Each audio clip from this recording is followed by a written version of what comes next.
오늘 행복한 가정을 만드는 대화, 이런 제목으로 하나님의 은혜를 나누겠습니다. 여러분, 예수님 믿는 가정하고 안 믿는 가정하고 좀 달라야 됩니다. 그렇지 않습니까? 예수님 믿는 가정은 안 믿는 가정하고 좀 달라야 합니다. 그런데 예수님 믿는 가정도 흔들리는 경우가 있습니다. 예수님 믿는 가정도 깨지는 경우가 많이 있습니다. 마치 폭풍 가운데 조마조마하게 항해하는 그런 가정들이 많이 있습니다. 그래서 이런 책도 있습니다. 여러분 보셨는지 모르겠는데 제목이 하나님과 동행하는 폭풍 속의 가정이라는 제목입니다. 하나님과 동행하는 폭풍 속의 가정. 좀 이상하죠? 하나님과 동행하는데 왜 폭풍 속을 가냐? 왜 그 가정이 폭풍 속에 이리저리 흔들리냐, 이런 이상한 생각도 듭니다. 그런데 안타깝지만 그게 현실입니다. 그게 실상입니다. 제가 참 존경하고 사랑했던 한 미국인 할머니 가정도 그랬었습니다. 그 미국인 할머니가요, 참 말도 못하게 헌신적인 분이었습니다.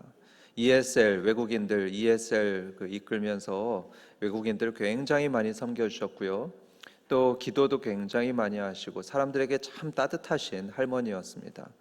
이분의 남편도 굉장히 헌신적인 분이었어요. 이분 남편은 젊으신 시절에 이제 교회들도 여러 개척하시고 또 세우시고 기도원 협회 회원이기도 하시고 이런 또 안수 집사님이셨다고 하더라고요. 이렇게 두 분이 다 하나님과 동행하는 굉장히 헌신적이고 좋은 분들인데, 그런데 이 할머니께서 혼자 사시고 있는 겁니다. 왜 혼자 사시나 보니까 그 남편이 바람을 폈었어요. 바람을 피고 이혼을 하게 된 겁니다. 그러니까 그 부모님의 모습을 본 아들이 신앙을 잃어버렸습니다. 신앙생활을 하지 않아요. 그래서 기도 제목이 이 아들의 신앙입니다. 이분이 늘 아들을 위해서 기도하시고 신앙을 갖도록, 그러면서 아들과 함께 예배하는 날을 소원하고 계셨습니다. 이런 가정들이 많습니다.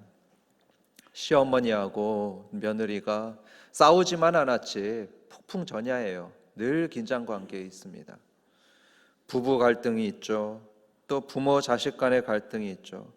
그래서 잠잠하지 않는 날이 하루도 없는 그런 가정들도 있습니다. 이런 폭풍 속에 있는 가정들 어떻게 해야 할까요?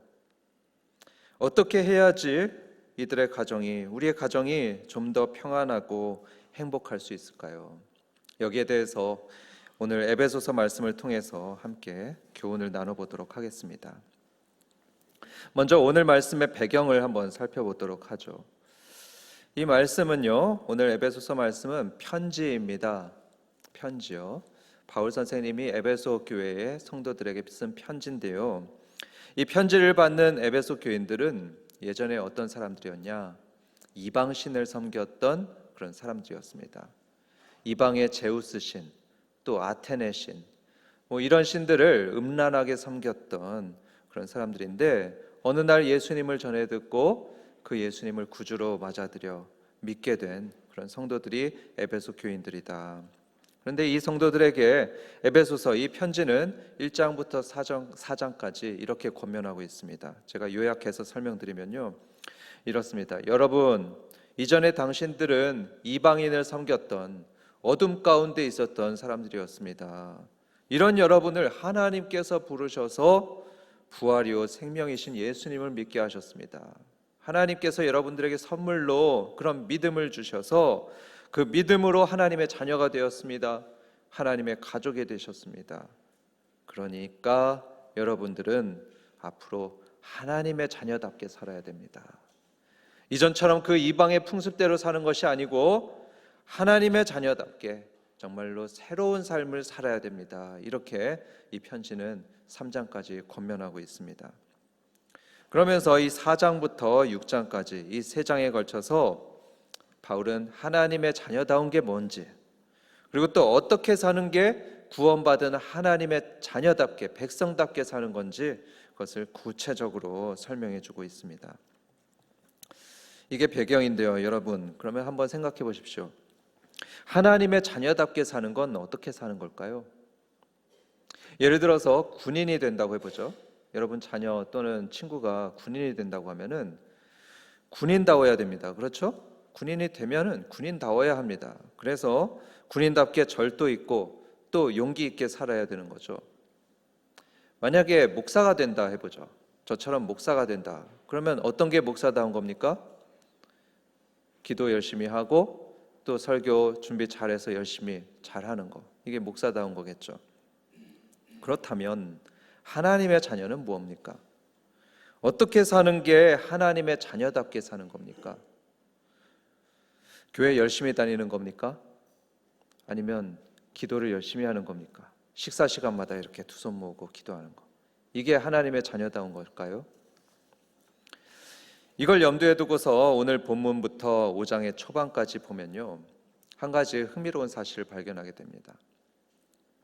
여기에 하나님의 자녀다운 게 뭔지 그 구체적인 내용들, 그 행동들이 한 20개 정도가 등장하는데요, 그 중에 상당히 많은 내용들이 뭘 말하고 있냐?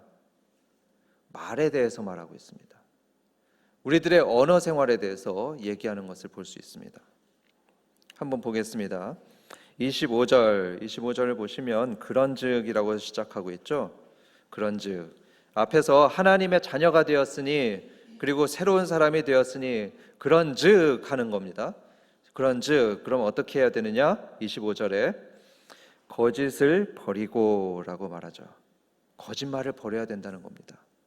거짓을 버리고 각각 그 이웃과 더불어 참된 것을 말하라. 이렇게 말하라고 하죠. 참된 걸 말하라 합니다. 29절에 무릇 더러운 말은 너희 입 밖에도 내지 말고. 더러운 말을 하지 말라. 이때 더러운 말은 헬라어로 사프로스라고 하는데요, 이건 썩은 말을 의미합니다. 썩은 말, 나쁜 말, 그리고 저질의 말, 이런 말들은 입 밖에도 내지 말아라. 그리고 오직 덕을 세우는 데 소용되는 대로 무슨 말을 하라죠? 선한 말을 하여. 31절입니다. 너희는 모든 악독과 노함과 분냄과 떠드는 것과 비방하는 것을 모든 악의와 함께 버리고. 5장 3절에 음행과 온갖 더러운 것과 탐욕은 너희 중에서 그 이름조차도 부르지 말아라. 그 단어, 그 이름조차도 말하지 말아라. 그리고 이는 성도에게 마땅한 바니라. 5장 4절 누추함과 어리석은 말이나 희롱의 말이 마땅치 아니하니 오히려 감사하는 말을 하라. 5장 6절 누구든지 헛된 말로 너희를 속이지 못하게 하라. 이렇게 보면 성경은 하나님의 자녀다운 게 뭔지 그걸 말하면서 너희들의 말은 이래야 돼, 너희 이런 말은 하지 말아야 돼, 이렇게 말에 대한 설명을 아주 많이 하고 있습니다. 여러분, 이게 무슨 의미입니까? 이게 무슨 의미냐면 우리가 일단 하나님의 자녀가 되었으면 무엇보다도 우리 일상의 말이 바뀌어야 된다는 것입니다. 우리 일상생활에서 쓰는 말이 바뀌어야지 하나님 자녀다운 거다. 기도하는 것도 좋고 교회 가는 것도 좋지만 우리가 말하는 이 일상의 말이 새로워져야지, 그리고 달라져야지, 그래야 하나님의 자녀답고 구원받은 하나님 백성다운 거다, 이런 의미를 가지고 있습니다. 그렇기 때문에 어떻게 보면요, 우리 크리스찬들의 수준, 그리고 우리들의 영적인 그 성숙도는 그 사람의 하는 말을 보면 알 수가 있습니다.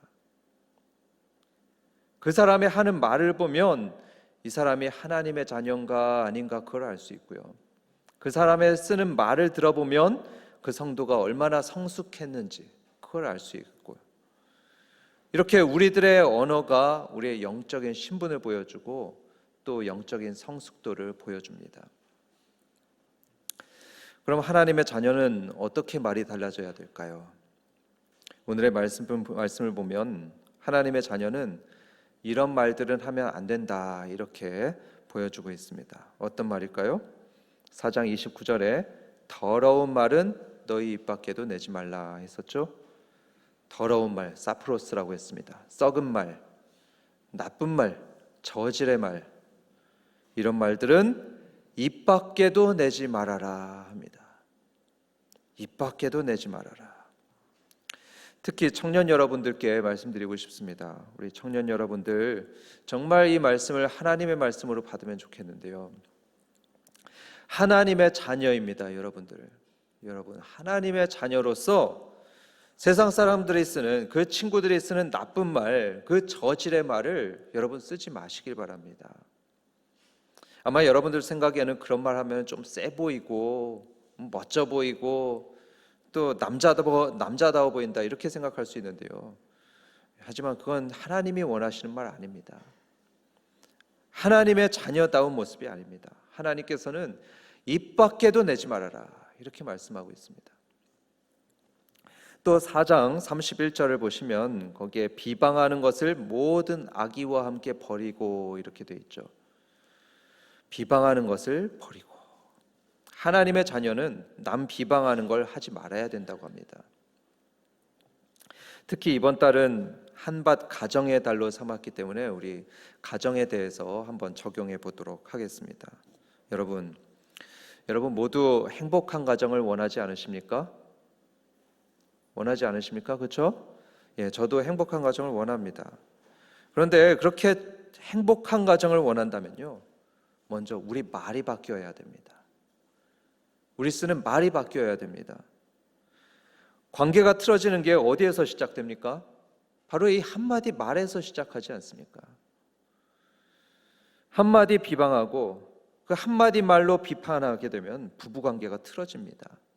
부모 자식 관계가 틀어지고요, 형제 관계가 틀어지게 됩니다.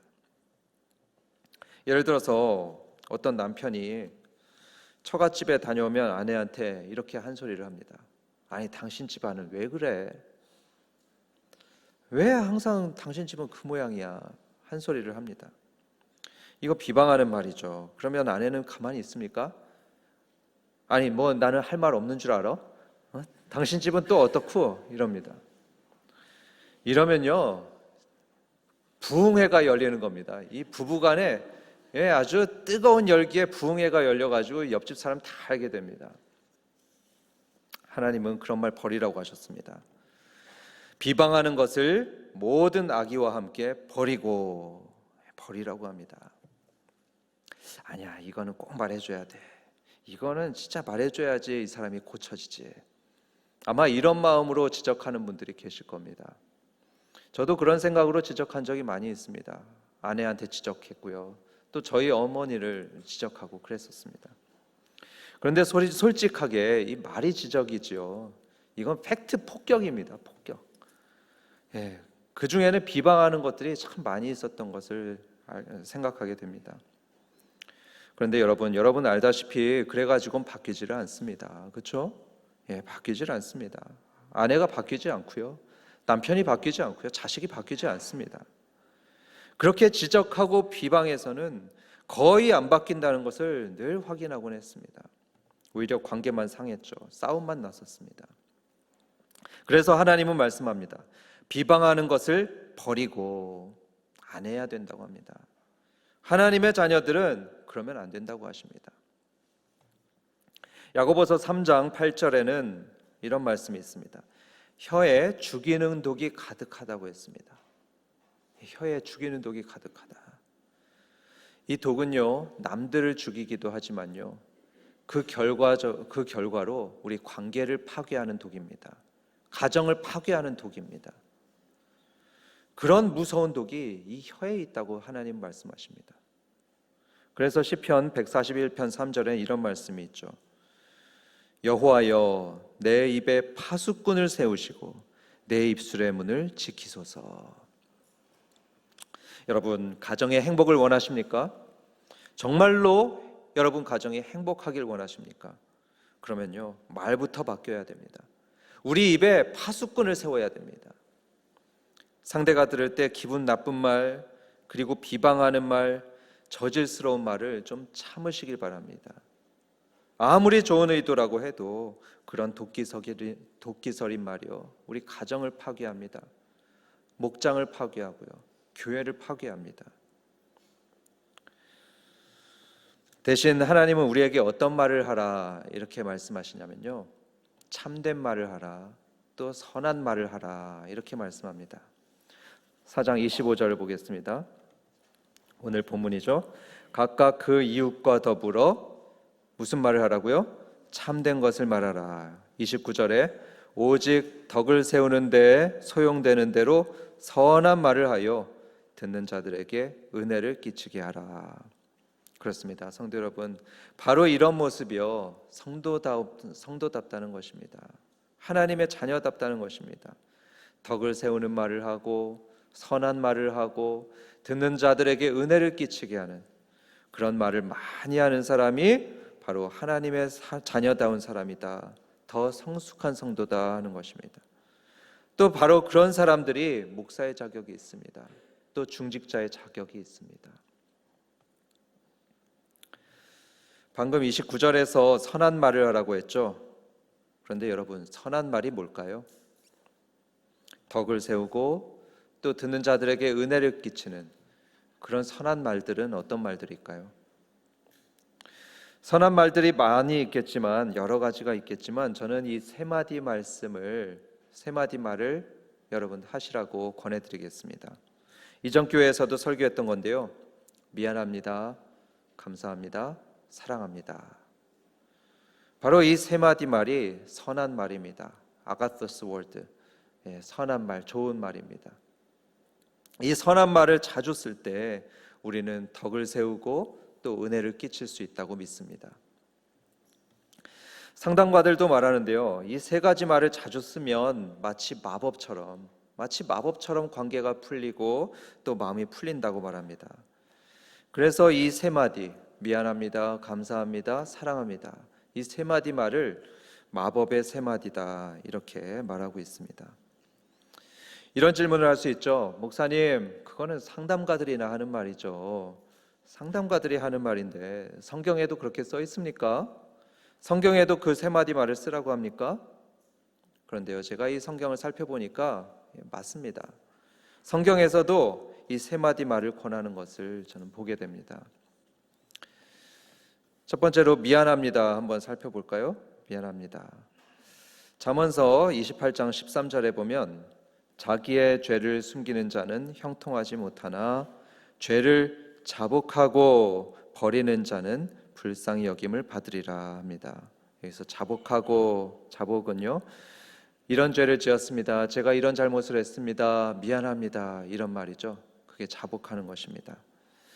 야고보서 5장 16절에 너희 죄를 서로 고백하며 라고 되어 있죠. 죄를 고백하는 것 역시 같은 겁니다. 제가 잘못했습니다, 이렇게 미안합니다 하는 것입니다. 그런 걸 하라. 그런데 제가 여러 사람들에게 들었는데요, 사람들이 미안하다는 말을 잘 안 하는 것 같습니다. 여러 사람들에게 들었습니다. 미안하다는 말을 잘 안 한대요. 저희 경험입니다. 저도 언젠가 어떤 음식점에 가서 음식을 시켜 먹는데요, 식사하는데 만두 속에서 수세미가 나온 것을 제가 봤습니다. 애가 먹는데 이상하네 하고서 이렇게 꺼내 보니까 반짝반짝 은색에 꼬불꼬불 되어 있는 그런 수세미가 딱 나오는 겁니다. 제가 웬만하면요, 머리카락이 나와도 그냥 넘어갑니다. 그냥 아유 실수로 그럴 수 있지 하고서 넘어가는데 이 수세미는 좀 심한 것 같습니다. 이 만두 속에서 애가 먹는데 나왔으니까. 그래서 좀 심하다 싶어서 직원을 불러가지고 말씀드렸습니다. 이거 정중하게 말했죠. 애가 이거 먹고 있는데 수세미가 나왔어요. 다음부터는 이러지 마십시오. 이러면 안 되겠죠. 그러니까 직원이 뭐라고 하냐면요, 제가 되게 당황했습니다. 이게 왜 나왔지? 이럴 리가 없는데, 이상하다, 이럴 리가 없어요. 와, 미안하다는 말을 안 하는 겁니다. 계속 변명을 하는 겁니다. 그러니까 제가 듣다가 지겨워가지고 알았어요, 알겠습니다, 그러면서 밥을 먹는데 기분이 계속 안 좋은 겁니다. 그래가지고 식사 후에 카운터 가가지고 다시는 이러지 마십시오, 한 번 더 일침을 놨습니다. 그러니까 여러분 뭐라고 대답하냐면요, 손님, 그러면 어떻게 할까요? 환불해 드릴까요? 아니면 다시 음식을 또 드릴까요? 배부른데 무슨 음식을 또 먹어요? 제가 너무 기가 막혔습니다. 저는 새 음식을 원한 것도 아니고 환불을 원한 것도 아니었고 미안하다는 말 한마디 듣고 싶었습니다. 그 미안하다는 말을 듣고 싶었는데 그걸 끝까지 말을 안 하는 거예요. 여러분, 미안하다는 말을 진짜 안 하는 사람들이 있는데요. 누군지 아십니까? 예, 제가 경험해 보니까 인도 사람들이 그렇게 미안하다는 말을 안 합니다. 제가 인도에서 접촉사고 이제 다른 사람이 와가지고 이렇게 내는데, 야, 이 사람들 보니까 이렇게 나와가지고 보더니 no problem 이러는 거예요. 그러고서 쑥 갑니다. 미안하다는 말을 진짜 안 해요.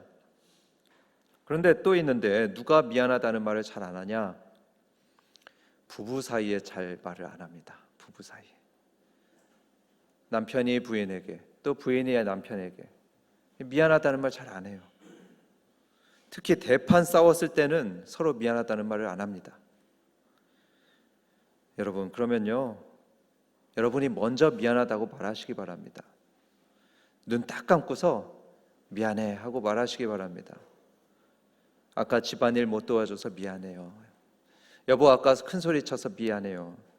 마음 상하게 해서 미안해요. 그러면 상대방의 마음이 좀 풀립니다. 그리고 관계가 풀리게 됩니다. 두 번째로 감사합니다라는 말을 생각해 보겠습니다. 에베소서 5장 4절에 이런 말씀이 있어요. 누추함과 어리석은 말이나 희롱의 말이 마땅치 아니하니 오히려 감사하는 말을 하라. 감사하는 말을 해라. 어떤 사람들은 미안하다는 말도 잘 못하지만 감사하다는 말씀도 잘 안 합니다. 그런데 하나님의 자녀들은 감사하다는 말을 많이 해야 한다 하고 있습니다. 감사의 반대말이 뭔지 아십니까? 감사의 반대말, 비감사가 아니고요, 노감사도 아니고요, 당연한 겁니다. 당연하게 여기는 거라고 합니다.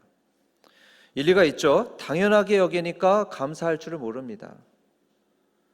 아내가 음식을 해주는 게 당연합니다. 그러니까 감사하다고 안 하고요.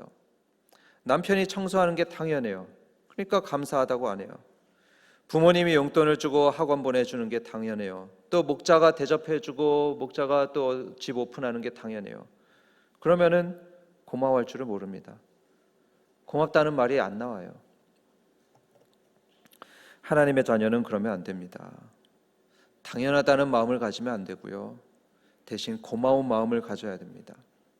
고마운 마음만 가질 게 아니고 고맙다고 표현을 해야 돼요. 말을 해야 됩니다. 그래서 여보 맛있는 거 해줘서 고마워요. 여보 아이들 봐줘서 고마워요. 말을 해야 되죠. 남편이 청소기를 돌리면요, 에이, 당연히 해야지. 내가 얼마나 힘들었는데. 이렇게 아니고 여보 청소해줘서 고마워요. 덕분에 집이 깨끗해졌네. 그래야지 하나님의 자녀다운 것이고요. 또 가정의 행복을 지키게 됩니다.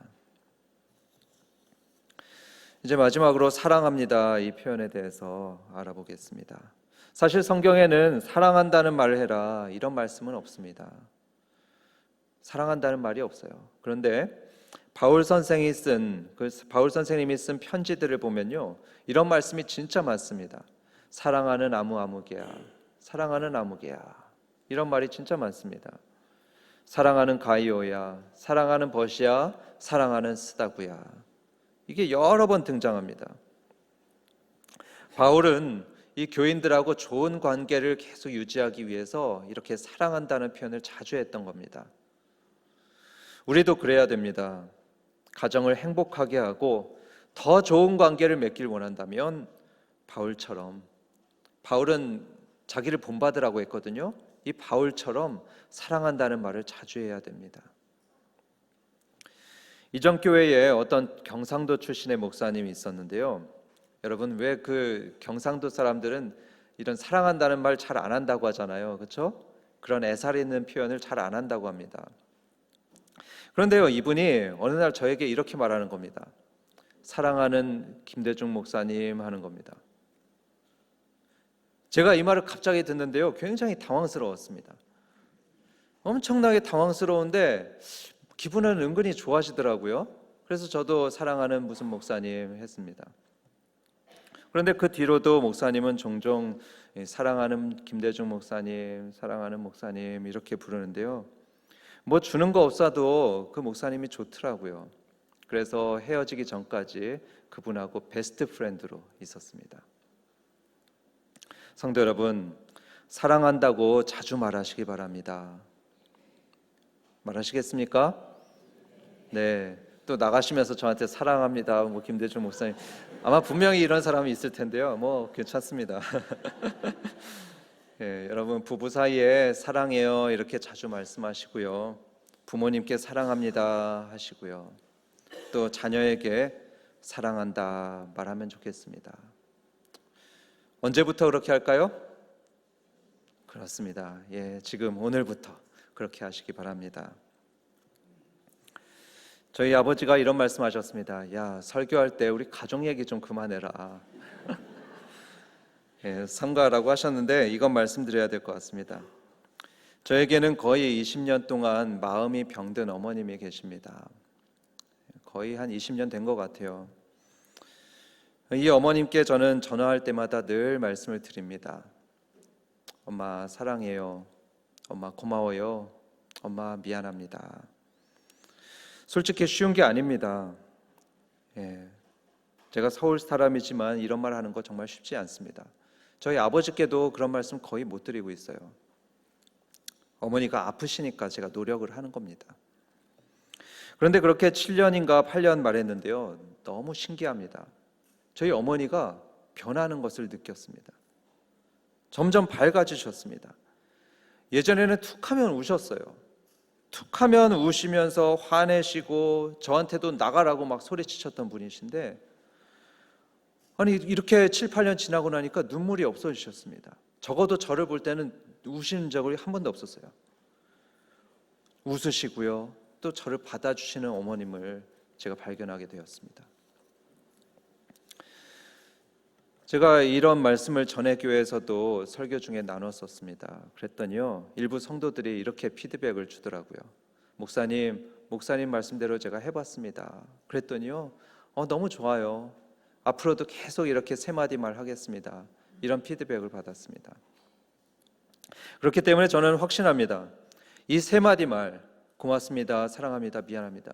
이 세 마디 말은 분명히 하나님께서 기뻐하시는 말씀이다. 저는 확신합니다.